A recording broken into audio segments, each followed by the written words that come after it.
She was a spider-like creature, created from the darkness itself. Even Morgoth, the Dark Lord of the First Age, was afraid of her.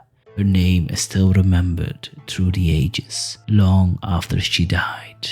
She was called Ungoliant. Some believe that she was once of the Ainur, the gods who helped with the creation of Ea through the music of Ilúvatar, that she was one of the fallen who had been corrupted by Melkor, but it is never mentioned in any tale. It was later mentioned by the Valar that she came from around Arda, that she was created from the darkness itself, and she became a servant of the Dark Lord Melkor. But during the years of the trees, she disowned her master and became a mistress of her own lusts, which means that she wanted to take everything that she could to feed her emptiness inside her. She was so afraid of being hunted by the hunters of Arome that she relocated to the south of Valinor, for the Valar didn't care much for what happened there. Later, she started to come back north, but slowly, because she desired the light of the trees and at the same time hated it. She eventually settles in the ravine of Avathar,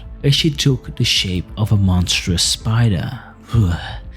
And there she sucked up all the light and made from it her dark, gloomy webs. After Melkor fled from Valinor, the Valar thought that he would go back north to the old stronghold of Utumno, but instead he went south to the dark region of Avathar.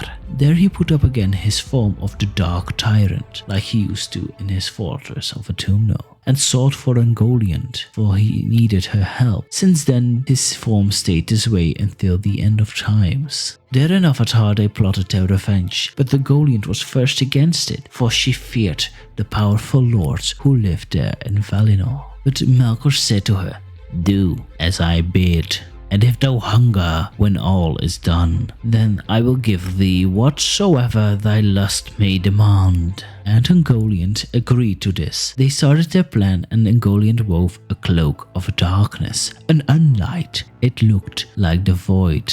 They arrived during the time of the festival in the city of Valinor. Everybody gathered in beautiful clothes to celebrate Eru Ilúvatar. The streets were empty, and Melkor knew that this was the very day of the festival. Ungoliant and Melkor arrived unseen at the roots of the two trees, and Melkor stabbed them both deeply, and the sap came out of the trees and was spilled upon the ground. At that moment, Ungoliant came forth and sucked it all up, and then went from tree to tree and drained them dry. And the poison that was inside her went to the two trees, and they both died.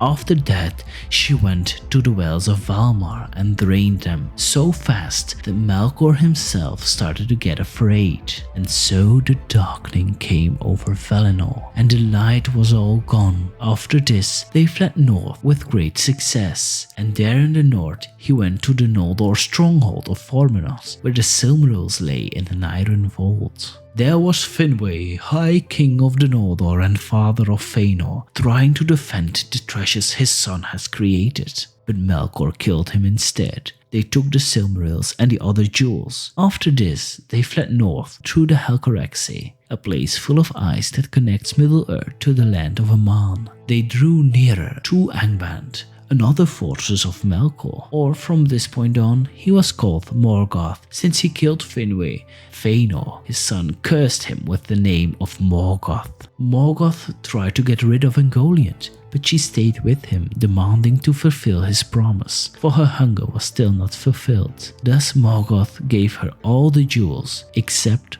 for the 3 Silmarils, because he wanted to have them for himself, his precious. But she was not full and wanted to devour them. Morgoth didn't give them, and she got mad. Due to devouring all life of the 2 trees and the jewels of Fëanor, she had become very powerful, and Morgoth became afraid of her. She rose before him and caught him in a web and strangled him. Morgoth gave a terrible cry that echoed through the mountains. The cry was the greatest and the most dreadful thing ever heard in the northern part of the world, that even the Balrogs deep beneath the ground in the fortress of Angband heard his cry, and they came forth to help their master. With their whips of flame they destroyed Ungoliant's web.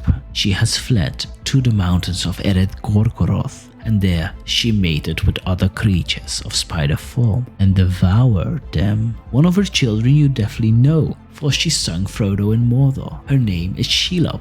And if you want to have a video about Shelob, write it down in the comment section. The end of Ungoliant's tale is not really known. Some say that her hunger was so big that she started to devour herself. And if you don't want that Ungoliant devours herself, you better hit that subscribe button and bell icon so her emptiness can be fed. Thank you so much for watching. If you enjoyed the content, consider hitting that thumbs up.